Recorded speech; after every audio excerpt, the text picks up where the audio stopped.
Eu sou Dona Alzira e essa é a minha história. Nasci em 1962, numa cidade pequena no interior de Minas Gerais.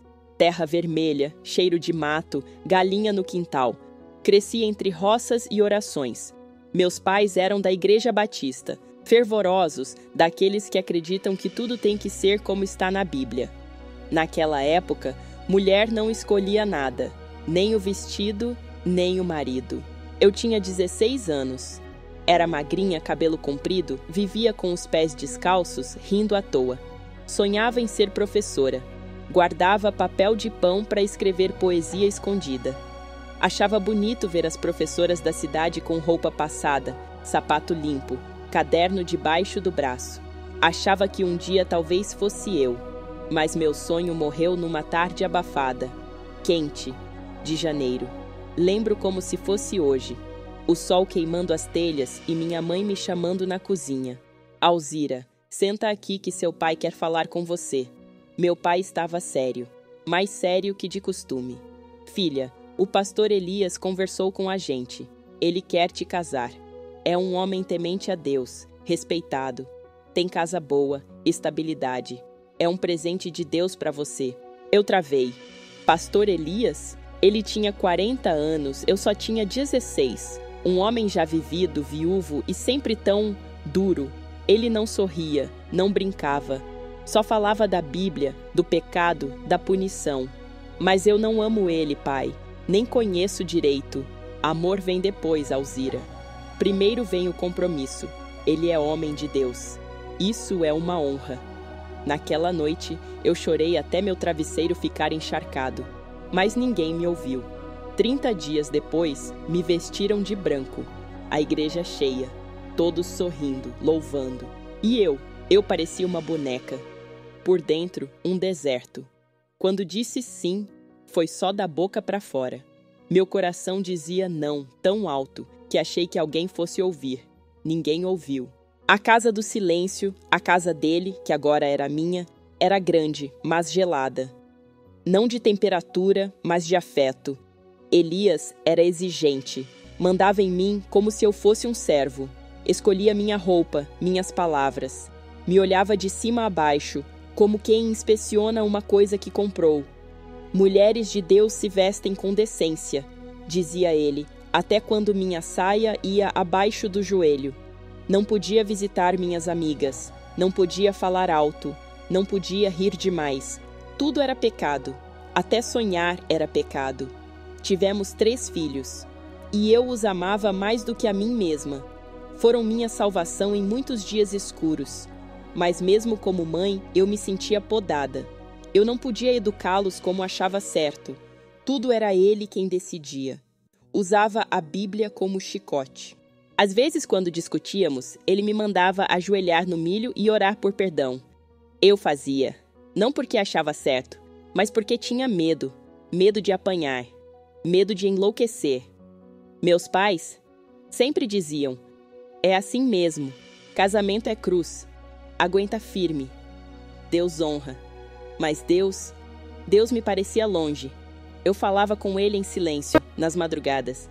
Sentada no chão do banheiro, abraçada aos meus joelhos, sussurrava, Senhor, ainda me vê? 30 anos depois, passei 30 anos assim, 30 anos. 3 décadas vivendo para agradar os outros. Elias foi envelhecendo, adoecendo. Os filhos cresceram, seguiram suas vidas. E eu fiquei ali, num canto, uma mulher apagada. Mas foi numa manhã comum, lavando louça, que me veio uma voz no peito. Não sei se era minha, se era de Deus, mas dizia, vai agora, antes que seja tarde demais.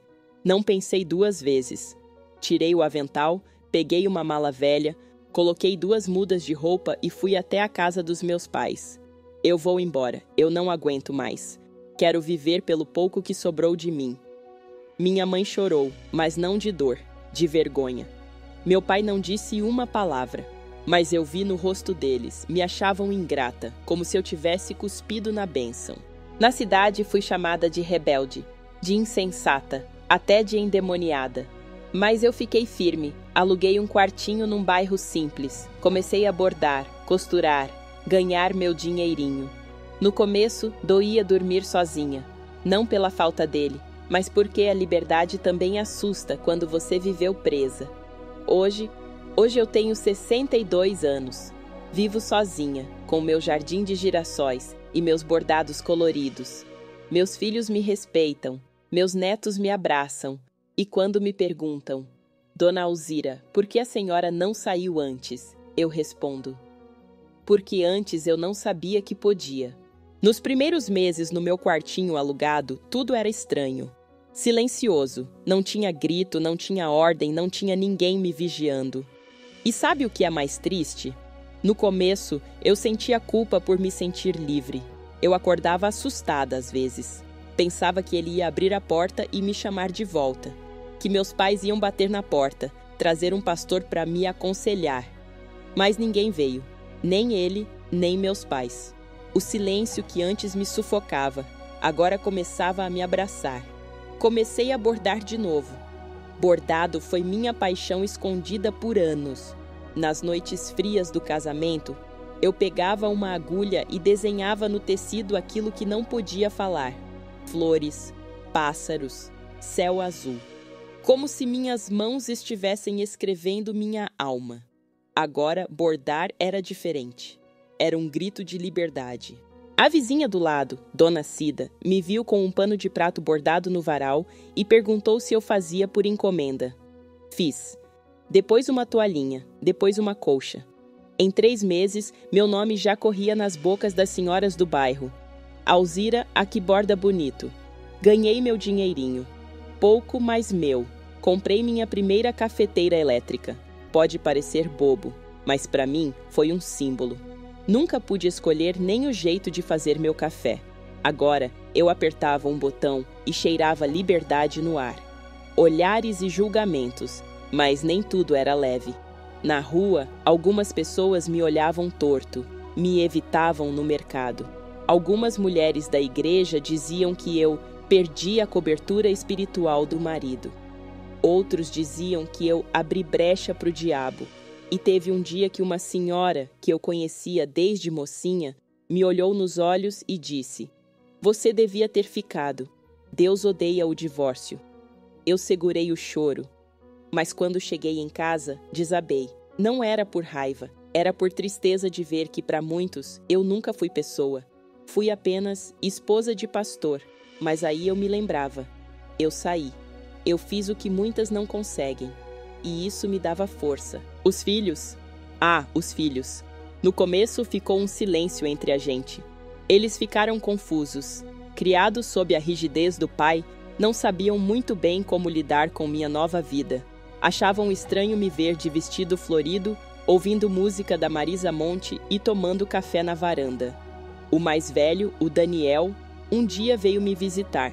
Sentamos na cozinha, tomei coragem e disse: Meu filho, me perdoa se eu não fui a mãe que você precisava. Eu estava presa.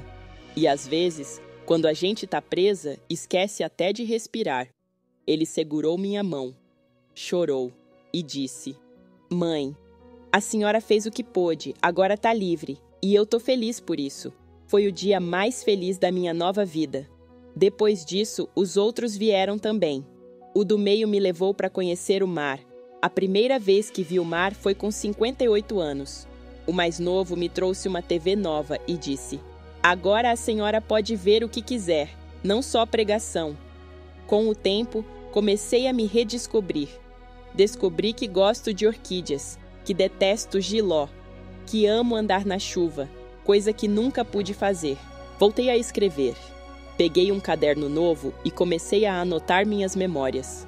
Cada página era uma ferida sendo lavada, uma história sendo libertada. Comecei a dar aulas de bordado na associação do bairro, um grupo de mulheres, muitas com histórias parecidas com a minha. E ali, entre linhas e bastidores, a gente se curava. Um dia, Dona Cida me disse: Alzira, você devia escrever um livro. Talvez eu escreva. Talvez essa aqui seja a primeira página dele. Porque se tem uma coisa que aprendi é que nunca é tarde para nascer de novo.